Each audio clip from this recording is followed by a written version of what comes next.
Hi friends, back for Storytime with Nanny Julie. Today's book is Mango the Manatee. It is written by Lindsey Clark and illustrated by Leah Lopez. For all my Florida nanny charges, this one's for you.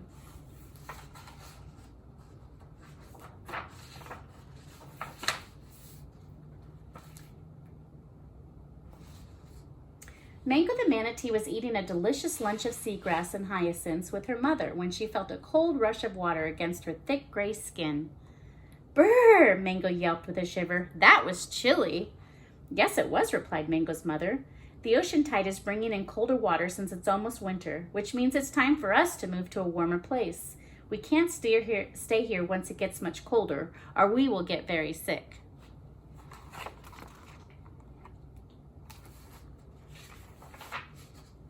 Mango had not yet left the ocean's coastline since she was young and had no idea where this warmer water was.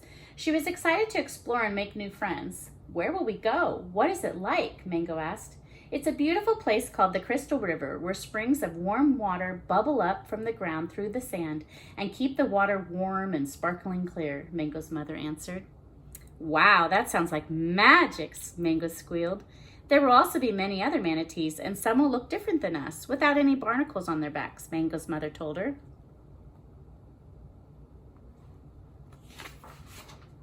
"No barnacles?" Mango was surprised. She loved her barnacles. They were her own special jewelry, and her mother always told her how beautiful they were. She had never seen a manatee without them. "Aw, how sad they don't have any barnacle jewelry." She's so sweet, she's actually crying. Mango's mother laughed. "Oh, Mango, yes, your barnacle jewelry is beautiful. But those without them are just as beautiful. We have barnacles only because we live most of the year by the ocean's coast. Barnacles can't grow in freshwater rivers, and if we stay there long enough, even ours will fall off." "What?" Mango was shocked. "I had no idea my barnacles could fall off." "Yes, and they might. Now come on, let's get going so you can meet those new friends," Mango's mother called as she began to swim away.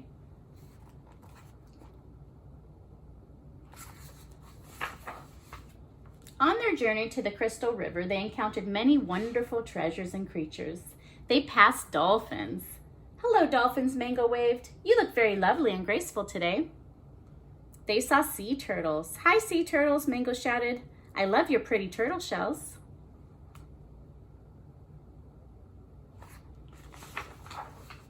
They swam alongside small silvery mullet fish. "Hello, fish," Mango cheered. "You're doing a great job swimming." They also passed many boats. "Hi, boats," Mango called. "Thank you for going slow so we can swim around you and not bonk our heads or backs when we come up for a breath of air."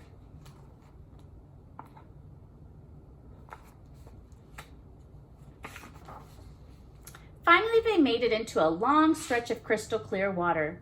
Mango saw many of the other manatees with smooth, beautiful gray skin without barnacles. "I'm going to go introduce myself to some new friends," Mango called to her mother as she flipped her tail and sailed through the water. She couldn't wait to go play with all the new manatees.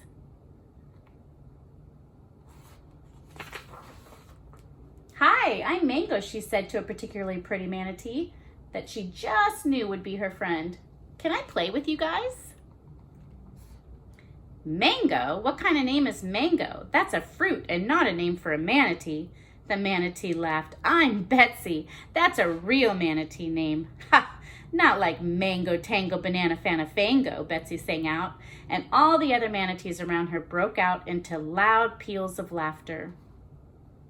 Poor Mango. "Why do you have those weird spots on your back and look so different from all of us?" another manatee asked. "They're my barnacle jewelry," whispered Mango. "Ha ha ha!" The other manatees laughed even harder. "That's not jewelry," Betsy snickered. "This is real jewelry." She showed off a beautiful shell tied around her neck before she and the other manatees all swam away and left Mango by herself. Poor Mango. Mango was heartbroken and sped off as fast as she could swim to find her mother as she wiped the tears off her face. "Mom," she cried as she rounded a corner and saw her mother's familiar face in barnacles. "The manatees here are mean. They made fun of my name and my barnacle jewelry. They're terrible. I want to go back to the ocean." "Oh, Mango, I'm so sorry, but we can't go back." Mango's mother held her while Mango sobbed in her arms. "Sometimes new adventures are tough and friends can be difficult. But you were made perfectly with your ocean barnacles and are beautiful inside and out." "They were so mean and laughed at me. I don't like them and will never go back to talk to them again," Mango pouted. "Sweet Mango, I'm sorry they weren't nice to you," Mango's mother hugged her. "Do you want to go explore some other areas of the river?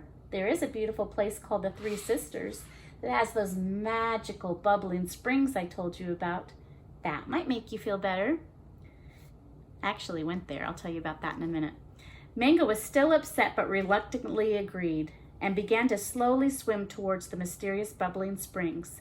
She had to swim a little harder around the bend because the flow of water had gotten much stronger.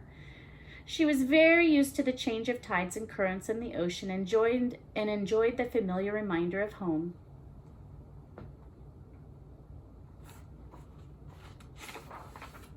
The closer to the springs she got, the warmer the water was.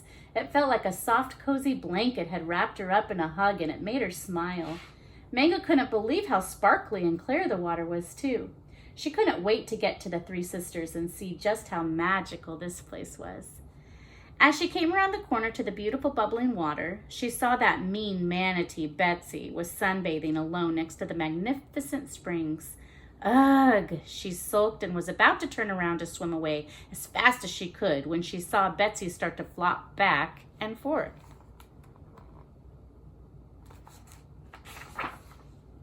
"Help, help," cried Betsy. "I'm stuck on a fishing line." Mango thought about whether to swim away and just leave her behind. After all, Betsy had been very mean to her. But what would she want to happen if she was the one stuck, she asked herself. Mango knew what she would want done for herself and that to leave Betsy alone and swim away wouldn't be the right thing to do. She slowly turned back around and swam towards Betsy, bracing for her to say mean things to her. Instead, Betsy just watched her silently with wide eyes. Mango carefully and nervously unwrapped the line from Betsy's tail. She half expected Betsy to make fun of her for doing it wrong, when instead...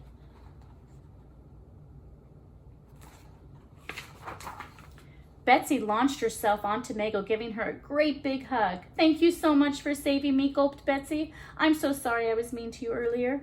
I shouldn't have said those mean things. I thought your barnacle jewelry was beautiful and I was just jealous, so I lashed out. I'm so sorry." "Oh," exclaimed Mango in surprise. "You're very welcome." "I never stay in these springs this late because the current is too strong for me," confessed Betsy. "But my tail got stuck in this line and that some fishermen left behind. I don't know how we're going to get out of here." Betsy looked very worried. "That's no problem," Mango smiled. "I'm from the ocean and I know how to swim through a powerful current. I can get us out of here in no time. Just follow me."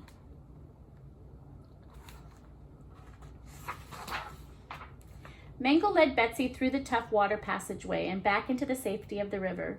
They arrived out of breath but safe and sound. "Thank you so much," Betsy exhaled. "You really saved me, and you didn't have to. You were the best manatee ever." "It was how I would want to be treated," Mango answered with a smile.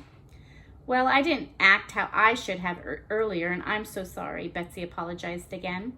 "Here, please take my shell necklace. You deserve it, and I want you to have it. Tomorrow, will you come play with us?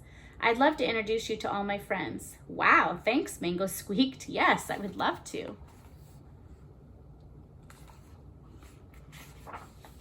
Mango couldn't wipe the huge grin off her face and was so happy she did the right thing. She couldn't wait to swim home and tell her mother all about her new friend and her beautiful new jewelry.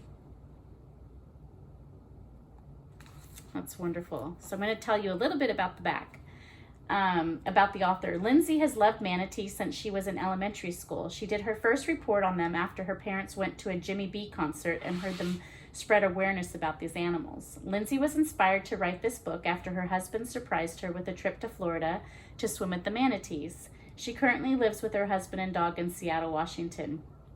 So my husband surprised me to swim at the manatees up at Crystal River at the plantation, and I was just in love and just in awe of these beautiful creatures. And we got to swim with not only a group of manatees, but a beautiful mama and her sweet baby.